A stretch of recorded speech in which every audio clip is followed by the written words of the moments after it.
এই তুমি কি করতেছো ওই জায়গায়? তোমার রান্না বাড়া হয়নি এখনো? না হয়নি। কেন, কি হয়েছে? না, আমার খিদে লেগেছে, মনে করলাম তোমার রান্না হয়েছে তাই খাতি আসলাম। ও, ছোট বোন রান্না করা হয়নি তাই তুমি আমার কাছে আইছাও? নাই তুমি তো আসছি না। শালার মা গিগের কি করার দরকার? এখন দুপুরে খাতি আসলাম, তাও বিপদ। আসলেও সমস্যা, না আসলেও সমস্যা। শালা মা গিগের শুধু শেষার দরকার। তোমার জেলি যাচ্ছে, উচিত কথা কইছি, এদিন তো জেলি যাচ্ছে। বলো দিন দেখে যে কার জ্বালা কি সহ্য হয়? এ জ্বালা সহ্য করবো কি করি? কাছে যদি না আসি তাহলে কয় কাছে আসলো না, কি করি এখন আমি? না, আমার কাছে আসি শুরু করা লাগবে না, তুমি ছোট বোন কাছে যাও। এই জ্বালা কি সহ্য হয়? দুপুরবেলা আসলাম দুটো খাতি, বোর এইসব কথা শুনলি তো গা হাত জ্বলি যায়, পেটের ভাত তো হজম হয়ে গেছে আগে।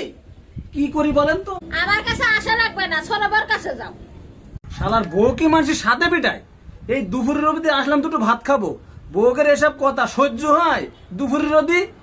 আরো দূর বিয়ে করা, বউরা রান্না করি বাতাস দিয়ে রাখবেন। এই দুপুরের অবধি ছোট বউর কাছে গেলাম, বললো ভাত রান্না করানি। বড় বউর কাছে আসলাম, বড় বউকে রান্না হয়নি, এক ঝুড়ি কথা শোনায় দিলে। দুই বিয়ে কি মানসি করে? যা শালার সংসারের গোষ্ঠী কিলাই, ভাতই খাবো না, বাড়ি ছেড়ে চলে যাবো আজকে।